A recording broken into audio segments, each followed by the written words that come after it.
하나님 말씀 누가복음 23장 1절에서 12절 말씀입니다. 무리가 다 일어나 예수를 빌라도에게 끌고 가서 고발하여 이르되 우리가 이 사람을 보매 우리 백성을 미혹하고 가이사에게 세금 바치는 것을 금하며 자칭 왕 그리스도라 하더이다 하니 빌라도가 예수께 물어 이르되 내가 유대인의 왕이냐 대답하여 이르시되 내 말이 옳도다. 빌라도가 대제사장들과 무리에게 이르되 내가 보니 이 사람에게 죄가 없도다 하니 무리가 더욱 강하게 말하되 그가 온 유대에서 가르치고 갈릴리에서부터 시작하여 여기까지 와서 백성을 소동하게 하나이다. 빌라도가 듣고 묻되 그가 갈릴리 사람이냐 물어 헤롯의 관할에 속한 줄을 알고 헤롯에게 보내니 그때에 헤롯이 예루살렘에 있더라.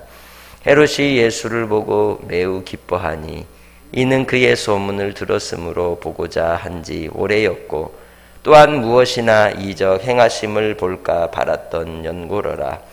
여러 말로 물으나 아무 말도 대답하지 아니하시니 대제사장들과 서기관들이 서서 힘써 고발하더라. 헤롯이 그 군인들과 함께 예수를 업신여기며 희롱하고 빛난 옷을 입혀 빌라도에게 도로 보내니 헤롯과 빌라도가 전에는 원수였으나 당일에 서로 친구가 되니라. 아멘. 다들 건강하게 잘 계시죠?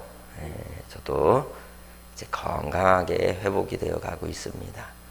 하나님의 은혜 가운데 우리가 더 강건하시기를 바랍니다. 오늘 말씀을 통해서 보면 예수님께서 이제 많은 무리들에게 이끌려 신문을 당하는 모습이 나오고 있습니다.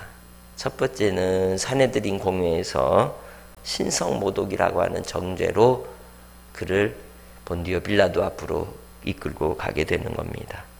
그래서 오늘 본문을 통해서 이 빌라도 앞에 법정에 세워 예수님을 사형에 이르기를 원했고 십자가에 못 박혀 죽이기를 이미 그들은 음모하였고 계획하였던 그러한 무리들이었습니다. 특히 이 빌라도가 원래는 가이사랴에 주둔하고 있었으나 6월절이라고 하는 이 절기 때에 소요가 일어날까 하여 예루살렘에 와서 살피는 중에 있었고 이 빌라도 앞에 끌고 온 무리들이 예수님을 세 가지로 이제 고발을 하죠. 그 고발의 내용이 뭡니까? 첫 번째는 우리 백성들을 선동해서 그릇된 길로 인도하고 있다. 두 번째는 가이사에게 세금을 내지 말라 그러더라. 세 번째는 예수님이 스스로 그리스도 왕이라 그러더라 라고 이제 세 가지의 고발건을 제출한 겁니다. 이에 대해서 본문에서 이 빌라도가 신문한 내용이 뭡니까? 네가 유대인의 왕이냐 묻습니다. 그 말에 대해서 예수님이 내가 옳도다, 내 말이 옳도다라고 말씀하고 있는데 이 헬라어 원어대로 설명을 하자면 네 말이 그 말이 네 말이다 이런 뜻이에요. 너 그것은 네 말이다 이 말이죠. 그러고 나서 이 빌라도가 대제사장과 또 무리들에게 예수는 무죄다라고 선언을 하죠. 여기서 우리는 요한복음 18장의 말씀을 통해서 보면 예수님께서 이 빌라도에 대한 대답을 어떻게 하셨습니까? 내 나라는 이 세상에 속한 것이 아니고 또한 이 세상에 속했다면 내 종들이 싸워서 나로 유대인들에게 넘겨지지 않게 할 것이다. 이제 내 나라는 여기에 속한 게 아니다라고 분명하게 말씀하셨습니다. 그래서 바로 이 빌라도는 예수님에 대해서 무죄함을 선언할 때에 무리들이 강하게 반대하면서 예수님이 어디 출신임을 이야기합니까? 갈릴리 출신인 것을 이야기하죠. 그러자 본디오 빌라도가 문제 해결의 방법을 찾았던 겁니다. 그것은 헤롯에게 보내면 되겠구나. 왜? 갈릴리의 분봉왕은 누구니까? 헤롯이니까, 헤롯이 책임자니까 이 헤롯에게 보내게 되는 겁니다. 그래서 마침 이 헤롯 안티파스인데, 이 헤롯 안티파스도 예루살렘에 있었던지라 바로 즉시로 그 밤에 예수님을 이 헤롯 안티파스에게 보내게 되는 거죠. 그러면 이 헤롯 안티파스가 어떤 사람이에요? 세례 요한을 참수하여서 죽인 사람이죠. 그리고 들리는 소문에 예수라는 자가 나타나서 기적을 행하고 능력을 행하더라. 그럼 그 예수가 누구냐? 그런데 소문을 듣자 하니 그 예수는 누구의 영이 들어간 사람이더라? 세례 요한의 영이 들어가서 행하고 있더라. 그러니 이 헤롯 안티파스는 한편으로는 두려움이 있는 것이고 한편으로는 호기심이 생기는 겁니다. 그런 마음으로 오랫동안 궁금했는데 이제 예수님이 신문 받으러 자기에게 왔으니 얼마나 기뻤겠습니까? 그래서 이것저것 묻는 거죠. 야, 너 혹시 세례 요한 아니냐? 이런 말도 물었겠죠. 그래서 이러한 예수님께 대한 신문을 여러 가지로 하지만 예수님이 대답하지 않고 묵비권을 행사하십니다. 그리고 또 하나 헤롯이 바랬던 바는 뭐예요? 기적을 행해보라는 거죠. 마술이든지 어떤 방법으로든지 기적을 한번 행해보라고 하는 겁니다. 그러나 예수님께서 결코 행하지 않습니다. 그러니 실망할 수밖에 없는 거죠.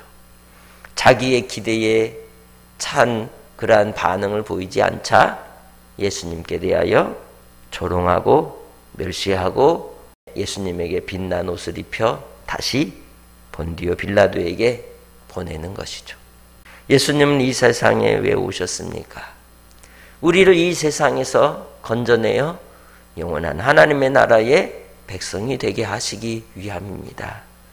이 세상의 죄악 가운데 이 세상에 하나님을 대적하여 높아진 생각 가운데서 끌어내어서 주 예수로 말미암아 하나님 아버지를 만나고 하나님과의 사귐을 갖고 하나님 안에서의 영생을 누리도록 하시기 위해 이 땅에 오셨습니다. 우리가 땅의 일에 매이게 되면, 땅의 일에 마음이 끌리게 되면 결국 우리는 영원한 영생을 또 영원한 하나님의 나라를 보지 못하게 되는 거예요. 코로나라고 하는 이 전염병을 거치면서 우리는 무엇에 더 집착을 해요? 보면 영생의 일에 집착하기보다 땅의 일에 집착하는 걸 보고 이 몸의 생명, 육신의 생명에 집착하는 것을 볼 수 있습니다. 영생에 더 관심이 없어지는 모습을 우리는 더 보게 됩니다. 그러나 우리는 영원한 하나님의 나라에 속한 자들인 것을 잊어서는 안 됩니다. 사나 죽으나 우리는 누구의 것이다? 주의 것이다. 주님 안에서 나를 부르신 그 부름의 자리에서 나를 통하여 이루시는 일만큼 하면 되는 것이고 나를 부르시면 그것도 뭐한 것이고 감사한 것입니다. 우크라이나의 저 전쟁 속에서 나라를 지키기 위해서 목숨을 걸고 죽을 각오를 하고 자기의 목숨 하나 죽는 것 아무런 정말 귀하게 여기지 않고 던져버리는 저 용기들을 보십시오. 우리는 하나님의 나라에 대한 그러한 진실한 충성심이 우리 안에 있습니까? 예수 그리스도는 우리를 살리시기 위하여 죽으셨습니다. 죽고자 하는 자는 사는 역사가 있는 겁니다. 오늘 우리의 하루의 삶 속에서 하나님께서 이 땅에 대한 진노를 내리실 때에 세 가지를 통하여 보이십니다. 심판의 모습을 우리에게 보여주십니다. 그것은 전쟁과 그리고 자연재해와 그리고 전염병입니다. 이 세 가지의 현상들이 나타날 때마다 우리는 무엇을 알아야 되느냐? 우리는 땅에 속한 자가 아니라 하늘에 속한 자라는 것입니다. 하늘에 속한 자로서 이 땅의 삶 속에서 우리의 연약함과 또 질병으로 고통하는 가운데 곤고함 속에서도 진정 나는 하나님의 나라를 바라고 주 안에서 사모하고 사랑하고 있는가? 주님을 사랑하는 자로 이 땅에 살아가시기를 바랍니다. 육신의 고통이 몰려올수록 더 하나님의 나라를 바라보시기 바랍니다. 주님으로 말미암아 소망을 가지시기를 주의 이름으로 축복합니다.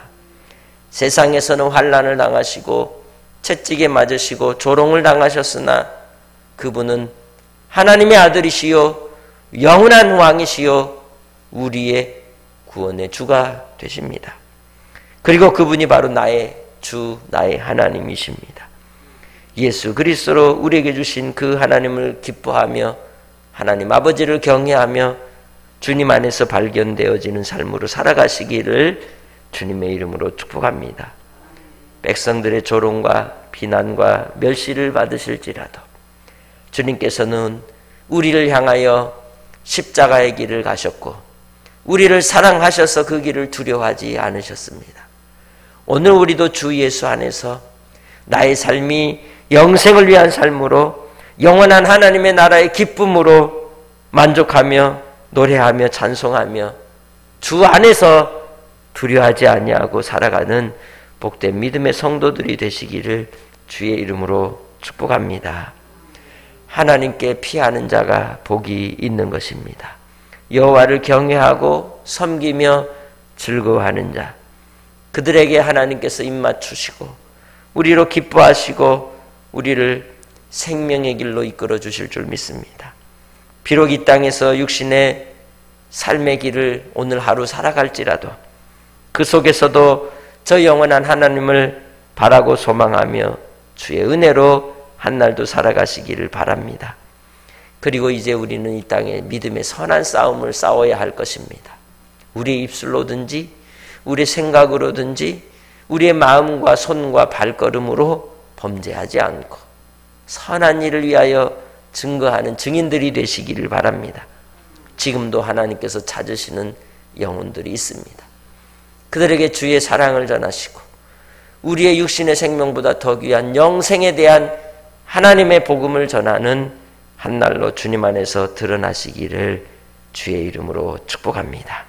주 예수 안에서 오늘 한날을 살아갈 때에도 주님과 행복한 발걸음으로 찬송하며 사시기를 주의 이름으로 축복합니다.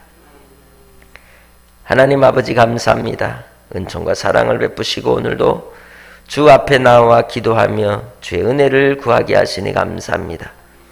우리를 이 땅에서 건지시고 영원한 하나님의 나라에 소유되게 하시기 위하여 십자가의 길을 가실 때에 외모를 취하지 아니하시고 중심을 보시고 우리를 건져주신 아버지 하나님, 우리의 삶을 통하여 하나님으로 기뻐하게 하여 주시고 영생을 바라고 영원을 향하여 사모하며 살게 하여 주옵소서.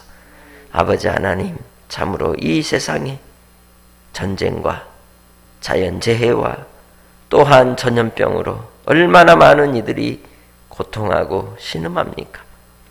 그 속에서 아버지 하나님을 발견하게 하시고 주님을 만나게 하시고 주님과의 사귐 속에서 주시는 평강으로 아버지 이기며 나아가게 하여 주옵소서. 우리 믿음의 권속들 아버지 하나님 코로나로 어려움을 당한 이들이 있으나 주님께서 그들에게 강건함을 허락하시고 아버지 하나님의 선하심을 드러내 주시고 또한 경제적인 어려움 가운데 있는 심령들에게 또 육신의 아픔 때문에 고통하는 이들에게 또 마음의 상처와 쓰라림으로 힘들어하는 이들에게 치료의 역사가 회복의 역사가 나타나게 하옵소서. 아버지 하나님 오늘도 한날을 주의 은혜 가운데 살게 하시니 감사하며 예수님의 이름으로 기도합니다. 아멘.